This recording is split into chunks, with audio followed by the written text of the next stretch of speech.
Yo, what's up, 128? Hope you guys are doing well on this Wednesday. Before we get into First John, what I thought I'd do is share a quick memory from Israel. You guys know that we were in Israel for like 10 days. So I wanted to share some of my highlights from that trip. And the first thing that I want to talk about is the food in Israel. Oh my goodness. The food was absolutely amazing. So Laura and I, we love Mediterranean food. Just think like all the hummus and the shawarma and the falafel and the pita bread and all the Mediterranean food that you can think of every single day, 3 times a day, breakfast, lunch, and dinner with, fun snacks and stuff in between. It was so good. I love hummus, and to have hummus for breakfast, lunch, and dinner was like a dream come true. So hopefully if you guys like Mediterranean food, you guys can go to Israel one day and eat to your heart's delight. So First John 4, 7, and 8, those are the two verses that I want to look at today. And here's something that I've been thinking about.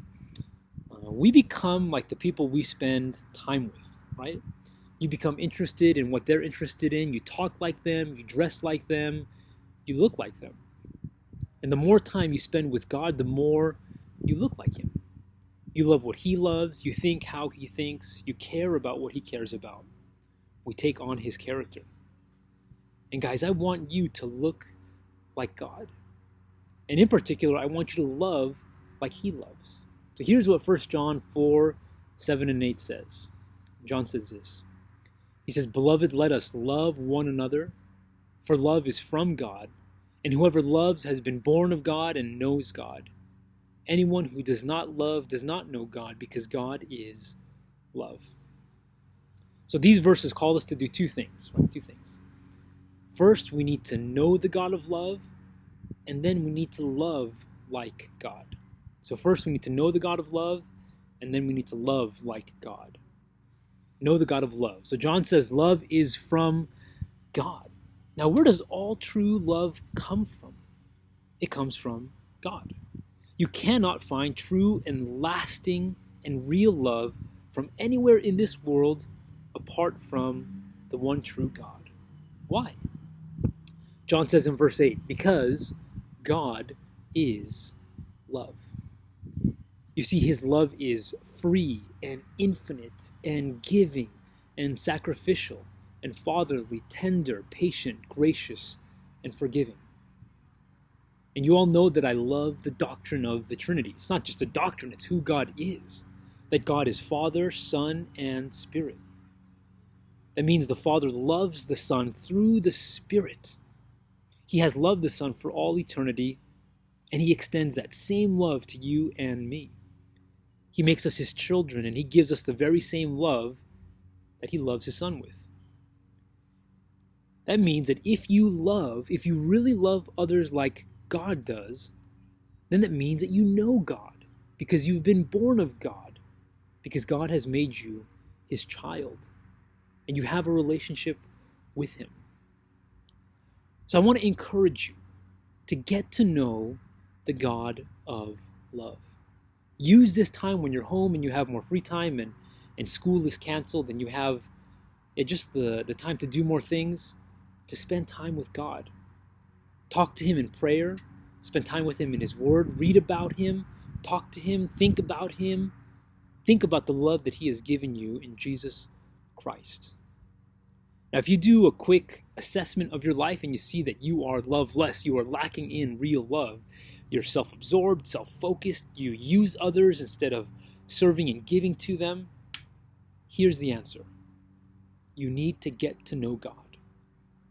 The answer is not to just start loving other people. Yes, you need to do that, but before you can really love others, you need to know God. Because when you know who He is, you can't help but be transformed by Him. You can't help but love other people like He loves you. And that's what John says in verse 8. If you do not love, then you don't know God.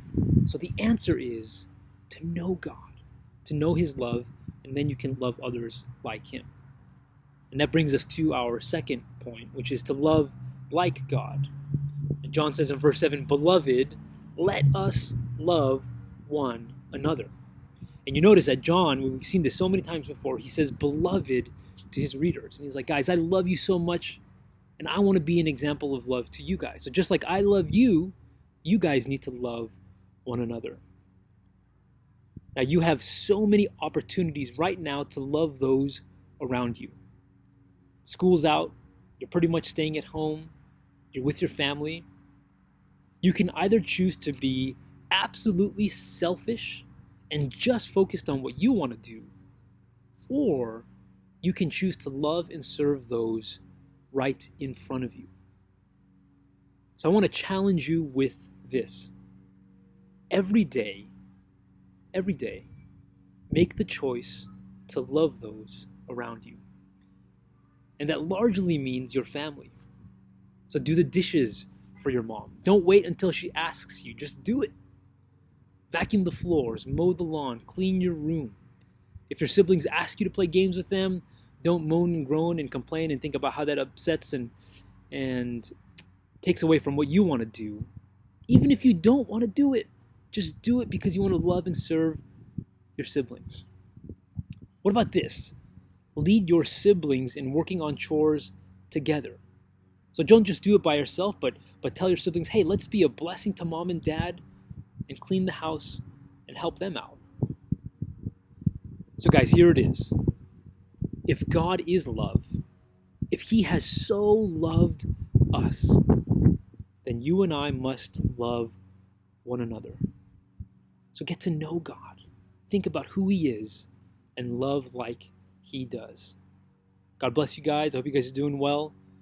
If you guys ever need anything, just reach out to me or one of your small group leaders and we'll pray for you guys, or just call us. Just call us and tell us how you're doing. And we hope you're doing well, guys. Love you guys.